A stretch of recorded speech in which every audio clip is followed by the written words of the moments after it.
Sir, ಸರ್ಕಾರ ಆ ನಿರ್ಧಾರ ಮಾಡಿ ತದಬಳಿಕ ನೀವು ಕೂಡ ಒಂದು ವೇಳೆ EVM ಬೇಡ ಬ್ಯಾಲೆಟ್ಗೆ ಹೋಗ್ತೀವಿ ಅಂತ ನಿರ್ಧಾರವನ್ನು ಮಾಡಿದ್ದೇ ಆದರೆ ಕೇಂದ್ರ ಸರ್ಕಾರ ನಿಮ್ಗೇನಾದರೂ ಸೂಚನೆ ಕೊಡಬಹುದಾ? ಕೇಂದ್ರ ಸರ್ಕಾರದ ಅಡಿಯಲ್ಲಿ ರಾಜ್ಯ ಚುನಾವಣಾ ಆಯೋಗ ಬರೋದಿಲ್ವಾ ಅಂತ? ಇಲ್ಲ, ನಾವು ಯಾವುದೇ ಸರ್ಕಾರಕ್ಕೆ ಅಧೀನರಲ್ಲ, ರಾಜ್ಯ ಸರ್ಕಾರಕ್ಕಾಗಲಿ ಕೇಂದ್ರ ಸರ್ಕಾರಕ್ಕೂ ಆಗಲಿ. ಆದರೆ ಸಂವಿಧಾನದ ಅಡಿ ಇದೊಂದು ಸಾಂವಿಧಾನಿಕವಾದಂಥ ಸ್ವತಂತ್ರ ಸಂಸ್ಥೆ. ಹಾಗೆಯೇ ಕೇಂದ್ರ ಚುನಾವಣಾ ಆಯೋಗವೂ ಕೂಡ ಸಂವಿಧಾನದತ್ತವಾದಂಥ ಸ್ವತಂತ್ರ ಸಂಸ್ಥೆ. ನಾನಾಗಲಿ ಕೇಂದ್ರ ಚುನಾವಣಾ ಆಯೋಗ ಆಗಲಿ ಯಾವುದೇ ಸರ್ಕಾರದ ಅಧೀನದಲ್ಲಿ ಕೆಲಸ ಮಾಡುವುದಿಲ್ಲ. ನಾವು ಸ್ವತಂತ್ರ ಸಂಸ್ಥೆಗಳು. ಹೀಗಾಗಿ ಕೇಂದ್ರ ಸರ್ಕಾರ ಇದರಲ್ಲಿ ಮಧ್ಯಪ್ರವೇಶ ಮಾಡುವಂಥದ್ದು ಅಥವಾ ನಮಗೆ ಸೂಚನೆ ಕೊಡುವಂಥದ್ದು ಯಾವುದೇ ಅಧಿಕಾರವನ್ನು ಅವರು ಹೊಂದಿಲ್ಲ. ನಾನು ಯಾಕೆ ಈ ಪ್ರಶ್ನೆ ಕೇಳಿದೆ ಅಂತ ಹೇಳಿದ್ರೆ, ಬಹುತೇಕ ರಾಜ್ಯಗಳಲ್ಲಿ ಕಾಂಗ್ರೆಸ್ ಸೇರಿದಂತೆ ಹಲವು ವಿರೋಧ ಪಕ್ಷಗಳು EVM ಬಗ್ಗೆ ಭಾಳಷ್ಟು ಸಂಶಯಗಳನ್ನು ವ್ಯಕ್ತಪಡಿಸ್ತಾ ಇದ್ದಾವೆ. ಕಾಲಕ್ಕೆ ಅದು 2014ರಿಂದ ಇತ್ತೀಚೆಗಂತೂ ಸಿಕ್ಕಾಪಟ್ಟೆ ಜಾಸ್ತಿ ಆಯಿತು. ಯಾವುದಾದ್ರೂ ಒಂದು ವಿಧಾನಸಭಾ ಚುನಾವಣೆ ನಡೆದಾಗಲೂ ಅದು ಚರ್ಚೆ ಆಗುತ್ತೆ. ಈಗ ಬಿಹಾರದಲ್ಲೂ ಕೂಡ ಅದೇ ಚರ್ಚೆ ಆಗ್ತಿದೆ. ಈ ಹಿಂದೆ ಕರ್ನಾಟಕದಲ್ಲೂ ಕೂಡ ಅದೇ ಚರ್ಚೆ ಆಗಿತ್ತು. ಆದರೆ ಅಲ್ಲಿ ಕೇಂದ್ರದಲ್ಲಿರುವಂತಹ ಕೇಂದ್ರ ಸರ್ಕಾರ EVM ಬಗ್ಗೆ ಭಾಳಷ್ಟು ವಿಶ್ವಾಸ ಇದೆ. ಕೇಂದ್ರ ಸರ್ಕಾರ ಆಗಿರ್ಬೋದು, ಬೇರೆ ಬೇರೆ ರಾಜ್ಯಗಳಲ್ಲಿರುವಂತಹ BJP ನಾಯಕರು EVM ಬಗ್ಗೆ ಭಾಳಷ್ಟು ಆಸಕ್ತಿಯನ್ನು ವ್ಯಕ್ತಪಡಿಸ್ತಾ ಇದ್ದಾರೆ. ಹೀಗಾಗಿ ಒಬ್ಬರು EVM ಬೇಡ ಅಂತ, ಇನ್ನೊಬ್ಬರು ಬ್ಯಾಲೆಟ್ ಬೇಕು ಅಂತ. ಈ ಸಂದಿಗ್ಧ ಪರಿಸ್ಥಿತಿಯಲ್ಲಿ ರಾಜ್ಯ ಚುನಾವಣಾ ಆಯೋಗ ಮತ್ತು ಕೇಂದ್ರ ಚುನಾವಣಾ ಆಯೋಗಕ್ಕೆ ಸದ್ಯಕ್ಕಂತೂ ಲೋಕಸಭಾ ಚುನಾವಣೆ ಇಲ್ಲ, ಹಾಗಾಗಿ ಅದ್ರ ಬಗ್ಗೆ ಚಿಂತನೆ ಮಾಡೋದಿಲ್ಲ. ಈಗ ರಾಜ್ಯ ಚುನಾವಣಾ ಆಯೋಗದ ಮುಂದೆ ಬರ್ತಾ ಇರುವಂತಹ ಸ್ಥಳೀಯ ಸಂಸ್ಥೆಗಳ ಚುನಾವಣೆ ಇರೋದ್ರಿಂದ ನಿಮ್ಮ ಮುಂದೆ ಆಯ್ಕೆ ಇದೆ. ಹಾಗಾಗಿ ನಿಮ್ಮ ಅಂತಿಮ ತೀರ್ಮಾನ ಯಾವ ರೀತಿಯಾಗಿರುತ್ತೆ ಅಂತ? ಕಾಯ್ದೆಗಳ ಮುಖಾಂತರ, ನಿಯಮಗಳ ಮುಖಾಂತರ ನೀವು ಬ್ಯಾಲೆಟ್ ಪೇಪರ್ ಮಾಡಿರಿ ಅಂತ ಹೇಳಿದಾಗ ನಾವು ಅದನ್ನು ಪಾಲಿಸಲೇಬೇಕಾಗ್ತದೆ. ಹೀಗಾಗಿ ನಾವು ಅದನ್ನು ಕಾರ್ಯರೂಪದಲ್ಲಿ ತರ್ತೇವೆ. ಸರ್, ನನಗಿರೋ ಮಾಹಿತಿ ಪ್ರಕಾರ, ತಮಗೂ ಕೂಡ ಮಾಹಿತಿ ಇರ್ಬೋದು, 1982ರಿಂದಲೂ ಕೂಡ EVM ಬಗ್ಗೆ ಚರ್ಚೆ ಆಗ್ತಿದೆ.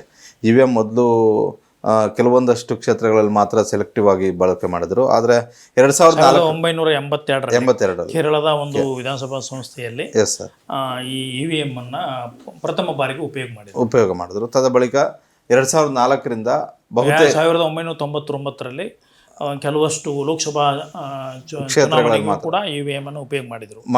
2004ರಲ್ಲಿ ಇಡೀ ದೇಶಾದ್ಯಂತ EVM ಅನ್ನು 2004 ಆಯಿತು, 2009ರ ಲೋಕಸಭಾ ಚುನಾವಣೆ ಆಯಿತು, 2014, 19, 24 ಈ ನಡುವೆ ಬಂದಂತಹ ಹಲವು ರಾಜ್ಯಗಳ ವಿಧಾನಸಭಾ ಚುನಾವಣೆಗಳು, ಈ ಎಲ್ಲ ಕಡೆಯೂ ಕೂಡ EVM ಬಳಕೆ ಮಾಡಿದ್ದಾರೆ.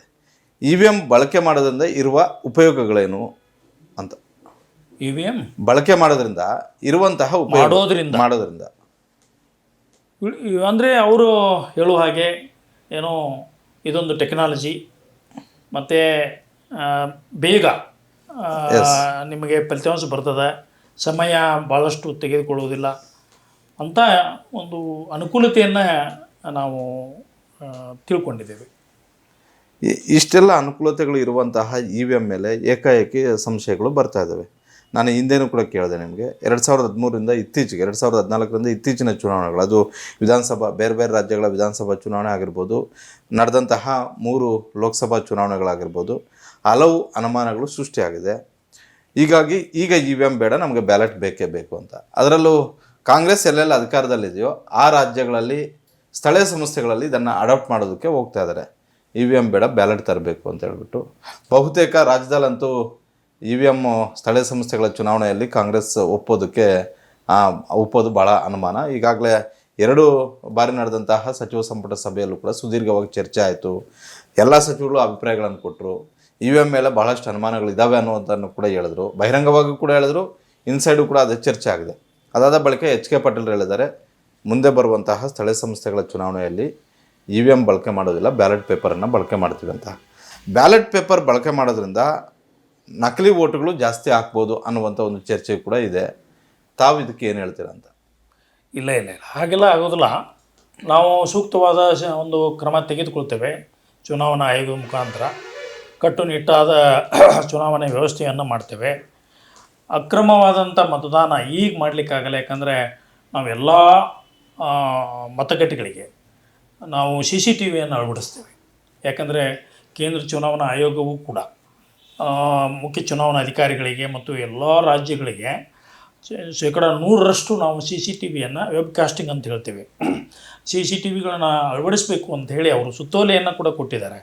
ಆ ಸುತ್ತೋಲೆಯ ಪ್ರಕಾರ ನಾವು ಕೂಡ ಅದೇ ರೀತಿ ನಾವು ಸುತ್ತೋಲೆಯನ್ನು ಹೊರಡಿಸ್ತೇವೆ. ಎಲ್ಲ ಮತಗಟ್ಟೆಗಳಿಗೂ ನಾವು ಸಿ ಸಿ ಟಿ ವಿಯನ್ನು ಅಳವಡಿಸ್ತೇವೆ. ಅಲ್ಲಿ ಅಕ್ರಮ ಮತದಾನ ಮಾಡಲಿಕ್ಕೆ ಆಗಲ್ಲ. ಅಕ್ರಮ ಮತದಾನ ಮಾಡಲಿಕ್ಕೆ ಬಂದರು ಅಂತಂದರೆ ನಮ್ಮ ಸಿ ಸಿ ಟಿ ವಿಯಲ್ಲಿ ರೆಕಾರ್ಡ್ ಇರ್ತಂತ ಪೊಲೀಸ್ ಕೇಸ್ ಹಾಕ್ತೇವೆ, ಕಟ್ಟುನಿಟ್ಟಾದಂಥ ಕ್ರಮ ತೆಗೆದುಕೊಳ್ತೇವೆ ಕಾಯ್ದೆ ಪ್ರಕಾರ. ಹೀಗಾಗಿ ಅಕ್ರಮ ಮತದಾನ ಬ್ಯಾಲೆಟ್ ಪೇಪರ್ ಯೂಸ್ ಮಾಡೋದ್ರಿಂದ ಆಗ್ತದೆ ಅನ್ನೋದು ದೂರದ ಮಾತು.